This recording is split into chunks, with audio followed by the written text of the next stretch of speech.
집권 여당에서 하는 어떤 말이나 행동을 보면 여전히 정신 못 차렸다는 생각이 들거든요. 그러니까, 네. 그러니까 저는 뭐 워낙에 뭐 두 분 다 아마 오늘 이제 이런 얘기 저런 얘기 막 나눌 거면서 그러면 보통 일반적으로 하시는 말씀들은 다 제 전에 하실 것 같아가지고 나는 어떤 게 최근에 충격적이었지 하고 찾아보니까 지지난주에 저희가 방송하면서 했던 네. 김민수 이젠 전 대변인이죠. 계엄은 과천 상륙 작전이다.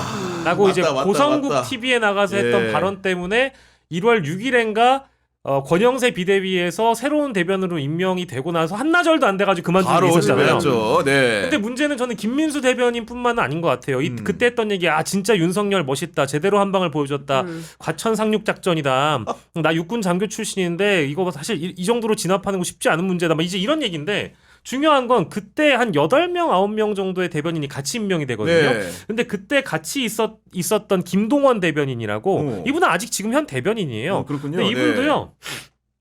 뭐 아시아투데이 TV라는 곳이 고성국 그 씨가 주필로 있는 언론사인데 여기 유튜브에서 이런 얘기해요. 부정선거 그리고 그 뒤에 모종의 세력이 좌지우지했다. 결정적 증거가 드러나면 이 탄핵 국면은 정말 대반전이 일어난다. 이제 이런 말을 했던 사람이 지금 국민의힘의 현 대변인이에요.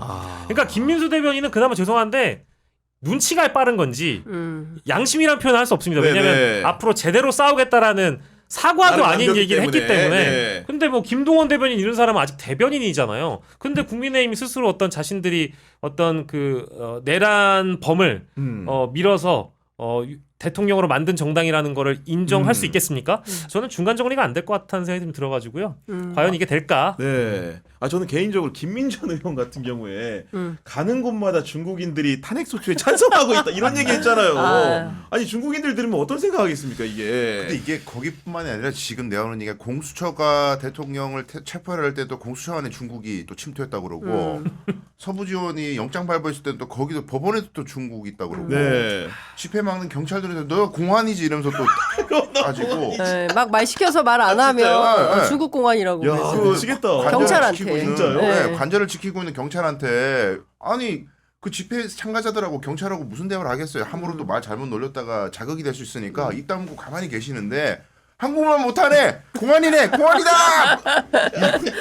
코미디. 그 이번에 미치겠다. 그러면 저는 이제 김용현 전 장관에 대한 검찰 조사 그리고 기소장을 보면은 네. 대통령의 책임에 대한 게 엄청나게 많잖아요. 네. 지금 뭐 대통령이 말로 뭉개고 있는 것들을 반박하는 물줄기도 한두 많아요. 가지가 맞아요. 아닙니다. 네. 근데 그러면 검찰 안에도 이제 중국이 침투해가지고 검사 중에도 중국 검사가 있다는 중국인이 얘기밖에 안 검사야. 되는 거예요.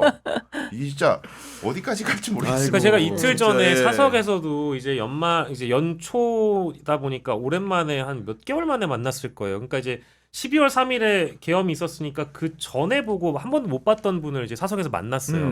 근데 이분도 한남동 관저까지 가가지고 소위 이제 자신이 키세스 단이라며 이제 이렇게 좀 자랑스럽게 이야기를 하시는 그런 성향의 분인데 정말로 한남동 관저 주변을 돌아다니는데 자기 이제 여성분입니다. 참고로 여성 지인분들과 함께 그쪽에 이제 집회를 하러 간 거예요.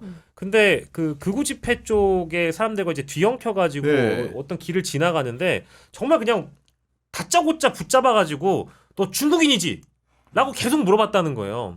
그러면 한국 사람입니다. 그러면 옆에 있는 여자분한테 또 너 중국인이지? 이런 식으로 계속 확인을 한다라는 겁니다. 야. 아니, 그런 생생한 증언들이 한두 명의 증언이 아니에요. 이제 이런 거는 참 문제죠. 근데 사실 우리가 막 기가 막히다, 뭐 이렇게 상식을 가진 국민의 눈높이에서 볼 때는 뭐 말도 안 되는 소리 한다라고 생각을 하지만 그 진영 안에 갇혀 있는 사람들은 혐오가 몸에 밴 거예요. 그러니까 기본적으로 외국인 혐오, 그다음에 소수자 혐오, 여성 혐오, 그러니까요. 네. 예, 이런 혐오에 기반한 그리고 차별 그리고 폭력이 용인되는 그 서부지법 폭동 같은 경우에는 대한민국 역사에서 단 한 번도 없었던 그러니까 과거에 이제 뭐 그 이제 국민 저항 정말 그 독재 정권에 항거하면서 싸웠던 그 민주 시민들이 뭐 화염병도 던지고 막 이렇게 항거를 했지만 그렇다 하더라도 법원을 가서 폭동을 하고 막 무슨 뭐 물을 무슨 서버에 물을 붓고 뭐 이런 건 상상도 그러니까요. 못했던 거예요. 네. 근데 그런 질서 자체를 훼손해도 상관없다라는 거죠. 그 뒷배가 이제 말씀하신 대로 무슨 그 윤석열 대통령 현직 대통령인 윤석열을 포함해서 국민의힘이라는 여당 정치 집단이 있고 그 뒤에는 뭐 검찰도 우리 편일 거야. 뭐 이런 식의 이제 판단을 하면서 끊임없는 뭐라 그래야 됩니까? 그 무도한 행위들을 자행을 하는 것이다. 근데 저는 이게 용인이 되기 시작하면 한국 사회는 정말 걷잡을 수 없이 무서운 사회가 될 수 있다. 그러니까 예전에 이런 거예요. 70년대, 80년대 용공 사냥할 때 너 빨갱이지 뭐 이랬었잖아요. 그 박정희 때, 전두환 때 다 그랬던 거잖아요. 지금은 뭐냐면 그게 중국인이 된 거예요. 근데 그렇게 빨갱이 사냥을 하고 했던 것처럼 똑같이 이제 혐오와 차별하면서 그렇게 그 세력들을 뭡니까 이렇게 네, 갈라치기 하고 하는. 예, 이런 게 이제 통용이 되기 시작했다. 이건 막아야 된다는 생각이 좀 드는 겁니다. 네. 근데 그 최근에 이제 그 서부지법 폭도들 말씀을 하시니까 한 60명 가깝게 이미 지금 구속이 됐고 그분들은 지금 그 사람들은 이제 설 연휴를 구치소에서 보내는 거잖아요. 근데 안타깝죠. 그 중에 절반이 2030이고 그 2030들 중에 혹시나 할머니나 할아버지가 있고 이제 그 고향에 혹은 큰 집에 가족들이 있는 친지들이 있는 사람들 중에 몰랐던 사람들도 있을 거 아니에요. 우리 뭐 제 손자가 뭐 그렇죠. 우리 손녀가 이런 데 연루돼가지고 뭐야 감옥에 갔다고 이런 거를 뒤늦게 하는 경우도 있지 않겠습니까? 그래서 저는 이제 뭐 아까 설 밥상 이런 얘기를 하셔가지고 갑자기 생각이 든 게 이제 뭐 윤석열의 구속 기소 이후에는 대통령의 파면이라는 걸 사실상 이제 대부분 좀 다들 인정하실 것 같고요. 아마 그런 결론으로 가깝게 나지 않을까 저는 싶고 아마 뭐 밥상에서 조기 대선 얘기하거나 이재명이 대통령이 될 수 있을까? 이재명이 제일 유리한가? 이런 얘기를 하겠지만 제가 이 폭도들 얘기를 드린 게 평범한 극우에 대한 경계 이런 것들을 좀 많이 하실 것 같아요. 그러니까 좀 불안할 것 같아요. 내가 혹시 우리 가족 중에 내가 그런 사람이 모르는데 있지 않을까? 이런 네. 거에 몰입한 네. 사람이 있을까 싶어서 확인을 하려면 뭐 유튜브 구독 목록이라도 봐야 되는데 네. 갑자기 핸드폰 뺏어가지고 볼 수 없잖아요. 네. 그러니까 은근히 이제 밥 먹다가 이 부정선거라는 게 말이야. 이렇게 이때 운을 띄우면 반응이 나오지 않겠습니까? 중국이요? 그러니까 그런 식으로 뭔가 이 평범한 극우에 대한 경계를 밥상에서 팽팽한 긴장감을 갖게 되지 않을까. 네. 그러니까 삼촌은 조카를 불안해하고 네. 조카는 삼촌 불안해하고 너무 안타깝다. 부모님은 네. 아들을 불안해하고 아들은 부모님 불안해하고 이게 저는 우리 시대의 풍경 이제 새로운 풍경이 됐다는 게 너무 좀 비참한 생각이 드는 거죠. 그렇지 저는 않습니까? 이 프레임 자체를 또 자기들이 무슨 민주화 운동하는 것처럼 포장하고 있어요. 국가 유공자래잖아요. 네. 정말로. 어떡해. 네. 그리고 이제 막 극우 유튜브를 뭐 대한 언론이라고 하지 않을까 뭐 이런 식의 언어의 오염이 너무 심각한 거예요. 그러니까 오독하게 되는 거잖아요. 뭐 우리 그 오빠가 이번에 서부지법 가서 폭동을 일으켰는데 이게 폭도가 아니라 사실은 제대로 된 나라를 만들기 위해서 뭐 일종의 이제 민주화 운동을 한 거야라는 식으로 포장하고 프레임 전환을 해서 끊임없이 극우의 정당성을 만들려고 하는. 근데 거기에 여러 가지 협력하는 세력들이 있는 거 아니겠습니까? 오늘 뭐 이따가도 얘기하겠지만 윤 스스로도 이게 잘못이라는 걸 여전히 인정을 맞아요. 안 하고 네. 있지 않습니까? 그러니까 끊임없이 이상한 메시지를 주는 것이고 이 메시지를 고스란히 또 받아서 우리 언론들이 속보로 막 퍼뜨리고 양산하고 있어요. 있죠. 네. 그러니까 이 자체가 상당히 문제적 상황인데도 이 문제의 심각성을 자각하지 않고 오히려 뭐가 문제인데 뭐가 잘못했어. 우리는 제대로 된 정당성이 있는 일을 한 거야. 라는 식으로 주장하는 게 저는 이게 좀 우리 언론도 좀 반성이 필요하다. 걸러서 보도해야 되는 거 아닌가 싶습니다. 설 연휴에 과연 그 피고인 윤석열은 어떤 처지에서 어떤 생활을 할까? 이걸 궁금해하는 분들이 있거든요. 변호사시니까 실제로 네. 재소자들 만나본 적 있지 않습니까? 많죠. 어떻게 지내고 있습니까? 네. 근데 이제 윤석열의 수용 생활은 다른 일반 수용자에 비해서 훨씬 더 윤택한 생활을 하고 있기 때문에 지금 뭐 알려진 바로는 이제 새평 남치되는 독방에서 TV가 나오는데 예전에는 KBS만 나왔어요. 아, 진짜요? 그래요? 네, 네. KBS만 나왔는데 지금 알려진 거는 KBS, MBC, SBS 저기 교육방송까지 EBS까지. 교육방송 네. EBS까지 나온다고 하고요. 그 정도면 심심할 틈 없을 것 같아요. 내 채널 정도면은 네. 그리고 밥도 잘 넣어주고 네. 운동 시간이 또 중요한데 왜냐하면 이제 혼자 볕을 못 보면 우울증이 많이 오고 그다음에 이제 그 원래 처음에는 의기양양하지만 안에 네. 들어있다 보면 불신이 싹 터요. 아, 불신. 불신이. 불신. 예, 왜냐하면 들어오기 전에는 여기저기 다 이렇게 단돌이 치고 너를 이렇게 저렇게 막 얼마나 단속을 많이 했겠어요. 대통령이니까 게다가 네, 너 이렇게 저렇게. 근데 이제 안에 혼자 있다 보면 불안한 거죠. 저 새끼가 딴소리 하면 어떡하지? 믿을만 한가? 머릿속에 그 생각밖에 안 난다고 해요. 네. 실제 다른 제 의뢰인들 얘기 들어보면은 못 믿는 거예요. 그래서 김용현 전 장관이 나올 때도 그렇고 뭐 앞으로 지금 줄줄이 증언 맞아요, 대잖아요. 네. 엄청 마음속으로 이제 그 사람 이렇게 얘기하면 어떡하지 저렇게 얘기하면 어떡하지 요렇게 아무래도 얘기할 것 같은 욕을 어떻게 하면 단도리를 칠까 이 생각에 머리가 가득 차 있을 거예요. 아마. 그러니까 이제 우리가 흔히 이제 설 연휴니까 한국 영화들 보면 이제 뭐 이제 죄송한데 조폭에 비유해서 죄송한데 조직 폭력배들이나 건달 영화 보면은 두목이 일단 감옥에 들어가면 정보 접근성과 모든 게 다 떨어져 버리잖아요. 그러다 그렇죠, 보니까 네. 이제 자신의 조직을 통할할 수가 없다라는 어떤 불안함에 결국에 접견하러 들어오는 넘버 2나 변호사를 통해서 그렇죠. 조직 내부의 상황을 전해 듣는데 들을 때마다 열이 받거든. 자기가 어떻게 할 수 있는 내가 도리가 없는 이렇게 거야. 얘기했나? 그렇지. 어떤 놈이 그랬다고 이렇게 되는 거예요. 그러니까 네. 대통령께서 말씀하시니까 기억이 납니다. 아니, 그러니까 아닌 게 아니라 지금 변호인 접견을 하게 될 것이고 네. 아마도 다음 주 화요일에 또 이제 그 5차 헌재 변론기일이 열리지 네, 않습니까? 네. 그날도 보면은 증인들이 수두룩 빽빽합니다. 일단은 90분 간격으로 이진우 전 수방사령관 나오죠. 여인영 전 그 시계 방첩사령관 나오죠. 홍장원 전 국정원 1차장도 나옵니다. 홍장원이 드라마일 것 같아요. 홍장원, 윤석열과 기대된다. 대면합니다. 네. 근데 어떤 얘기를 할지 너무 주목되지 않습니까? 대통령님 네. 저 좋아했습니다. 그런데 명단 보니까 이건 아니죠. 어떻게 저한테 그런 명을 내릴 수가 있으십니까? 이렇게 하지 않을까요? 저는 그렇게 할 거라고 제가 몇몇 네. 국회의원들한테 물어봤더니 네. 홍장원 차장이 국회에서 했던 발언하고 거의 비슷하게 할 거다. 그러니까 대질신문도 그렇게 갈 가능성이 매우 높다. 네. 네, 그 사람이 뭐 기계를 꺾거나 딴소리를 하거나 대통령이 앞에 있다고 해서 뭐 고개를 숙이거나 이럴 사람은 아니다. 다만 예우는 최대한 할 것이다. 예우는 할 것이다. 예, 그러나 할 말은 다 한다. 근데 김용현 전 장관 같은 경우에도 꼭 그 피고인 윤석열의 유리한 말만 또 한 게 아니잖아요. 그 말대로 합의되고 1번으로 채택한 증인마저도 그런 상황이기 그렇죠. 때문에 예. 나머지 증인들 같은 경우에는 말을 1호라도 맞추기가 되게 쉽지 않은 상황이거든요. 그렇기 때문에 여인영 사령관도 믿고 있을지 모르겠지만 본인이 검찰에서 진술했던 내용들이 있기 때문에 그걸 부인하고 새로운 토대에서 이상한 말을 할 수는 없을 거란 말입니다. 이게. 그렇죠. 아, 근데 저는 잘 상상이 안 되긴 해요. 왜냐하면 이게 이미 변론기일 과정에서 너무 많은 실수가 연발됐다라고 생각하지 않을까요? 그러니까 윤석열 측에서는 적어도 그 정도의 생각을 할 것 같은데 이렇게 많은 증인들이 한꺼번에 무더기로 나와서 윤석열에게, 그러니까 김용현마저도 사실은 초반에는 사실 윤석열 측에게 유리한 증언을 하다가 이제 후반부로 넘어가면서 굳이 하지 않아도 되는 말을 한다라든지 네, 말을 이런 못 것들이 해가지고. 많이 네. 있었잖아요. 근데 이번에도 마찬가지로 그런 일들이 많이 벌어지게 되면 이 변론기일에 나와가지고 자신의 모습을 보여주거나 어떤 증언을 하는 것조차 혹은 자신이 질문해서 대답을 이끌어내려고 하는 행위조차 다 실수가 됐다라는 저는 좀 그런 불안함이 분명히 윤석열에게 있을 것 같긴 하거든요. 네. 어떻습니까? 그러니까 이번에는 저는 전략적으로 윤석열이 안 나올 수도 있다고 생각해요. 아 저도 사실 그 생각이 그래서 네, 안 나올 수도 여인영이나 이런 있다, 사람이 오히려? 안 나오고 예. 변호인이 신문할 가능성도 있다고 봐요. 갑자기 아. 배가 아플 수도 있다.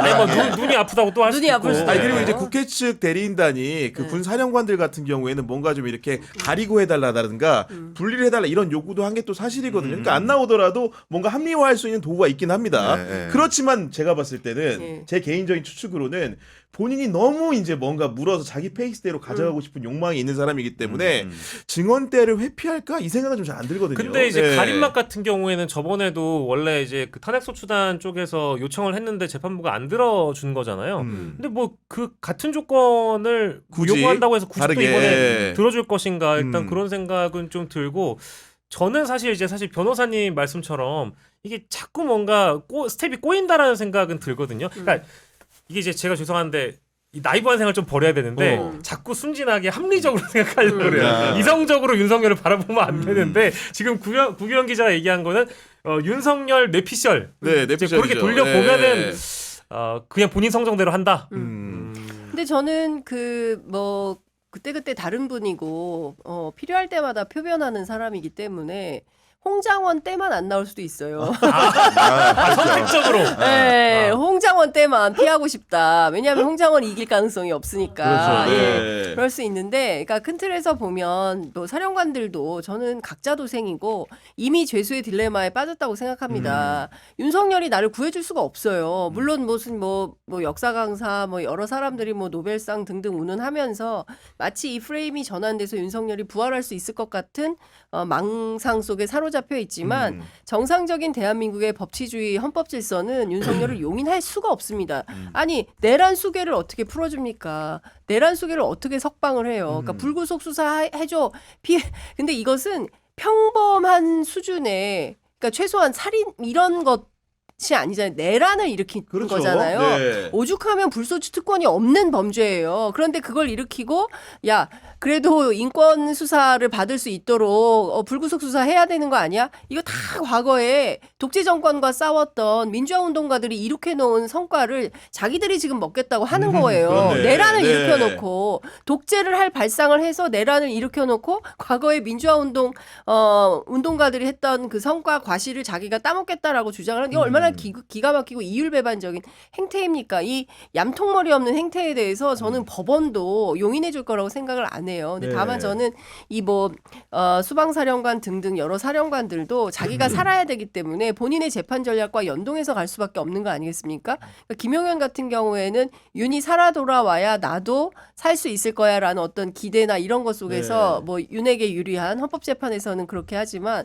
형사재판은 또 저는 달리 갈 거라고 보고 그러니까 종합해 보면 이미 각자 도생이다. 범죄자들 사이에서는 연대 따위는 없다. 없다. 저는 네. 이렇게 봅니다. 저도 이제 큰 틀에서 동의하는데 이제 인물로만 좁혀보면 그러니까 여인영 씨 같은 경우는 한 일주일 전에 뭐 구속 집행정지 같은 거 저기 신청했다라고 제가 보도를 본 기억이 나고요. 실제 그게 어떻게 될지 모르겠습니다만 결론적으로는 그리고 두 번째로는 이제 실제 그 윤석열 대통령을 지목하고 저격한 그런 증언들은 많이 나오고 있어요. 그러니까 이른바 사적 모임이라고 불렀나요? 무슨 품평회 같은 데에서 윤석열이 늘 언급했던 사람들이 그 명단에 들어가 있었다라는 언급을 했었고 이게 뭐 사실 윤석열한테 유리한 증언은 아니죠. 게다가 또 MBN 최근 단독 보도를 보면 여인영이 군을 정치적으로 이용했다. 대통령한테 분노한다. 이제 이런 증언도 있었거든요. 이제 그런 걸 보면 홍장원 씨만 국회에서 보여준 홍장원 국정원 전 1차장만 그런 모습을 보여줘서 헌재에서 동일한 모습을 보여준다라고 우리가 전제하더라도 사실은 네. 여인영조차도 최근에 나온 보도들의 흐름을 좀 따라가 보면 여인영 분명히 넘어져. 네. 여인영 개업 넘버 3잖아요.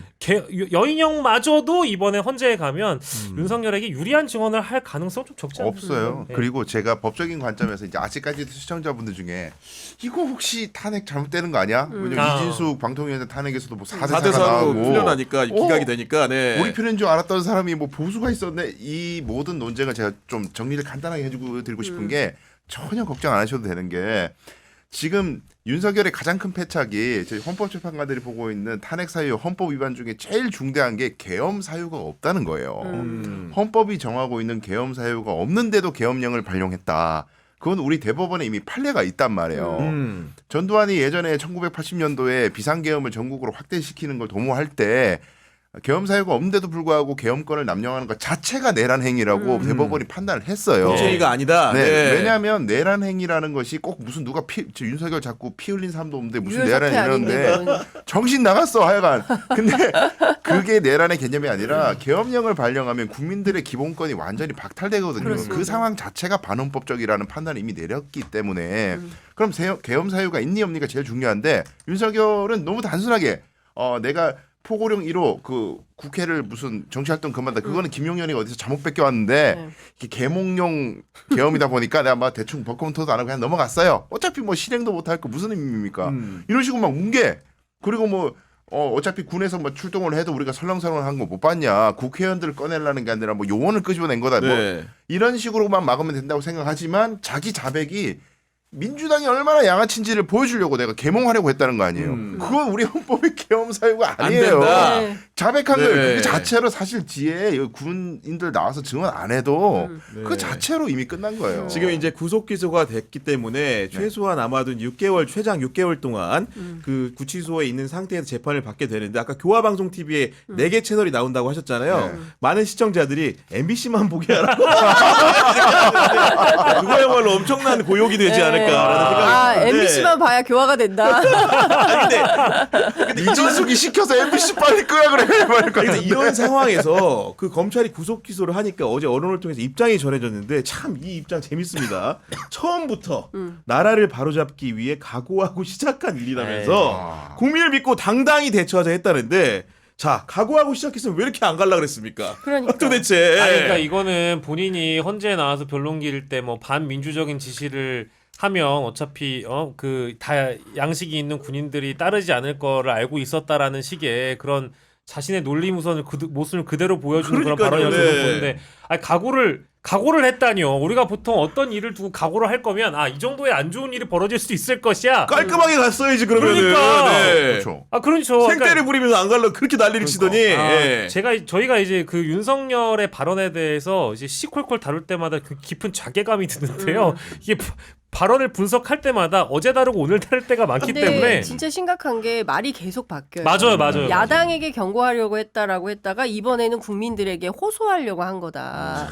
근데 그게 이제 두 가지잖아요. 하나는 입법 독주를 하고 있다는 네. 거고, 하나는 이제 예산에 있어서 여러 특활비를 일방적으로 삭감했다. 삭감했다. 그래서 계엄을 했다라는 거잖아요. 그래서 해리 해리스 대사가 그럼 미국에 남아날 유리창이 하나도 없다. 그런 것 때문에 계엄하면 이제 이런 얘기를 국제사회가 하는 거 아니겠습니까?